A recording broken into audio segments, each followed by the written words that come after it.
So hi everybody, welcome back to the channel. This is another diecast sorry, just a week here. This is another diecast review, and this is about the Ferrari 412 T2. It was the last 12-cylinder Ferrari racing in Formula One.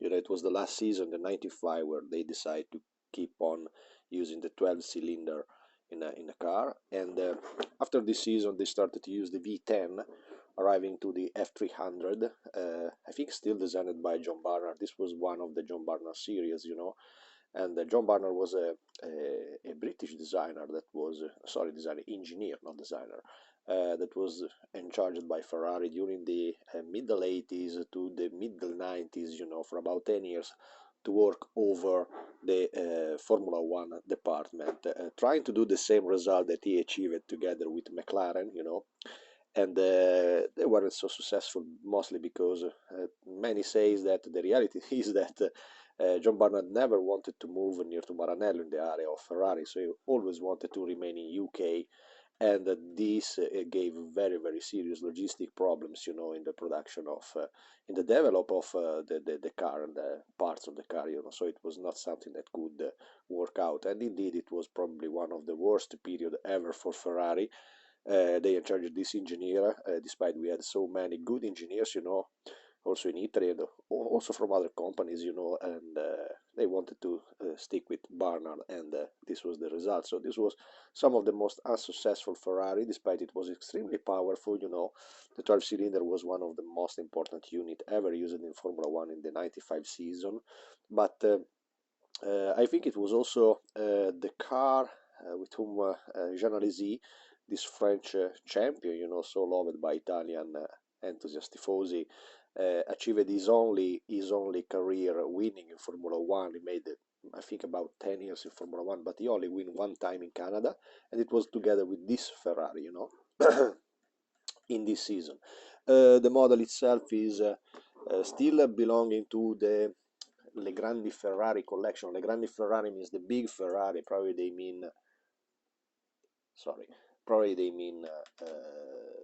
In Italian, the Grandi Ferrari can mean everything big in size and big as important, So you can use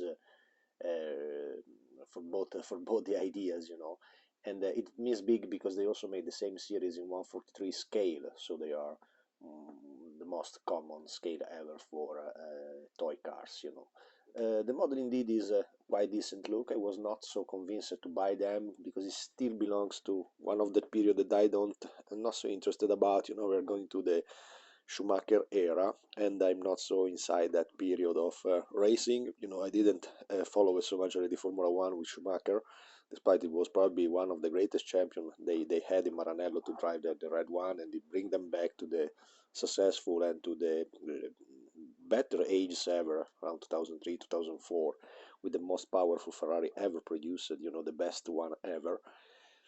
And indeed, this '95 season, I didn't follow it so much, so the model also followed that feeling that I have together with the season of this Formula One. That the champions were important. There was Nigel Mansell, there was Jean Alesi. It was just the year after Senna had this fatal crash. So, anyway, it's an important period. But this car in particular, I didn't like it so much. From a modeling point of view, this is a very nice looking replica. The shape is quite well taken. Despite his very big missing the Marlboro writing over the rear hood and over the rear wing. You can probably also improve them, but there is no sign in this model of extra decals, like they did in other models. I think from the other collection, this is the Grandi Formula One. The other is the famous Formula One. The other one making other company cars. This is just a collection related to Ferrari cars. So it's a very big missing, not to have the Marlboro writing over it.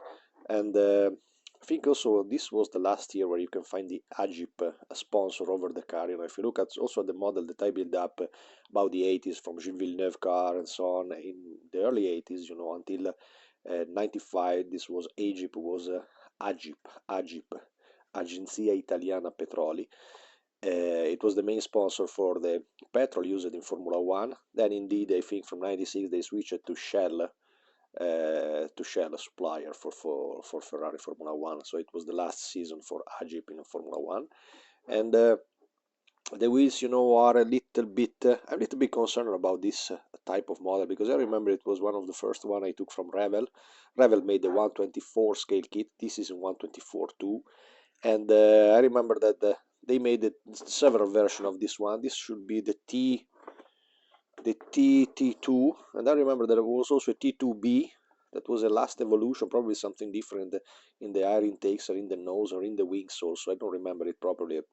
And I remember it was made by Revel at the time, and I was so disappointed to find this model made by Revel, because it was really disappointing. I think I still have it somewhere, but the level of detail was absolutely low, so it requires really a very, very big work to make it in a decent way, to make it look like at the level at least of Tamiya. Tamiya never did this model in 120.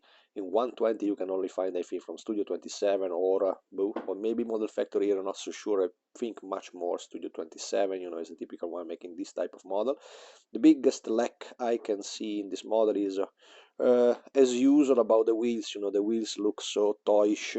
Wheels are so a critical point into Formula One cars. When I do my models, I also add the little writing from the mechanics, sometimes the labels, and of course the pattern should be scratched in the proper way to look realistic. Instead, this, sorry for the showcase, I keep it on. They close it with tape, but the tape is so lacking in quality, so if you take it away 2-3 times, it will simply disintegrate, and I could not be able to close it properly again with the same tape, so I just keep it. It's quite decently clear, so you can see anyway the model from my hands.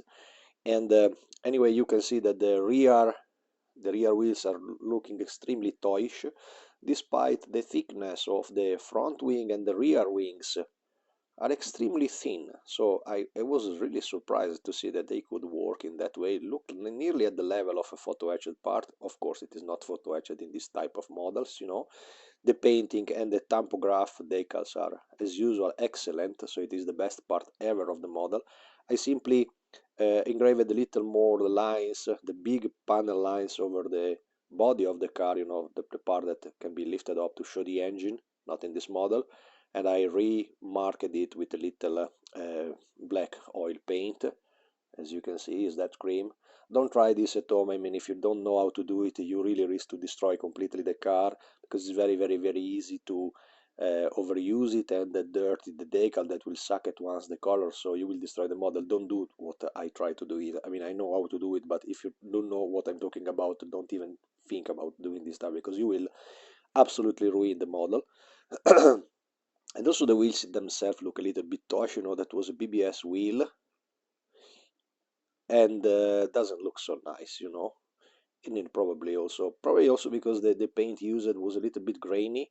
Is a gold paint, but it doesn't really resemble the real color. The color was a little bit darker and absolutely smoother. It was not so grainy like this one is. This is probably just applied in a very, very easy way. Despite it's very, very nice. The Goodyear Eagle printed in yellow this time over the wheels. In those years they had these markings printed in yellow, and for several years they keep it in yellow. And and the other disappointing point is, of course, about I just to answer it, just moving that stuff to keep a little better light. And I was saying, another disappointing part is about the seat belts inside, that more than ever in this model are just drawings over the plastic seat inside. So this is really the worst part ever of the model. It nearly needs to be opened, a little bit disassembled. I don't know what you will find when you try to open this model. Probably they are just a couple of screws fixing the bottom part to the top part, but you should completely rebuild entirely the cockpit. The cockpit is another critical point when you do Formula One models.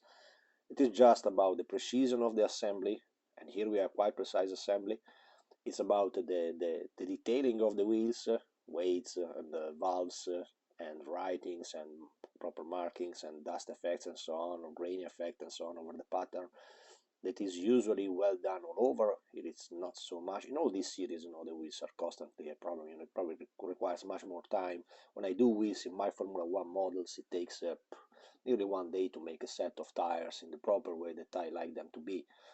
So you cannot pretend to have the same quality and the same level of details over this simple and easy model, you know. And of course, the seat should be completely remade, I think, you know, taking the proper, correct fixing point. I don't know if it was exactly in the middle of the seat, probably was not coming from the nothing like they are here.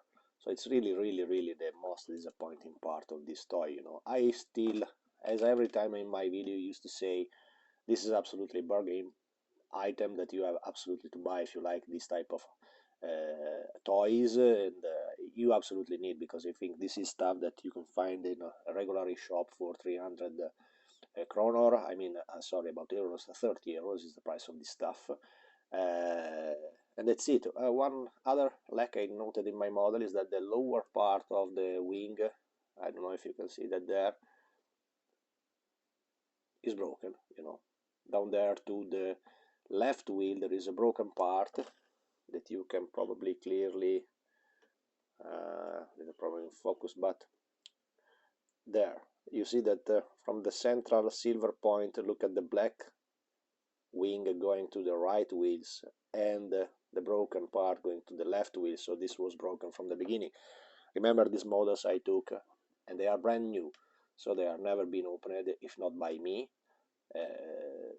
So sometimes I know there is a little bit lack in the assembly, but as we say every time they are assembled in Bangladesh, I think you cannot expect something more, something that arrives here at the price of 30 bucks, and probably the production cost of this stuff is neither 5 bucks. So absolutely okay for what you pay for. The car is interesting mostly because it's a Jean car, and Jean is still so much loved by the tifosi. It was really, really somebody that connected so much his career together with Italia and Ferrari and the tifosi. You know, one of the most loved ever. You know, it was really, really.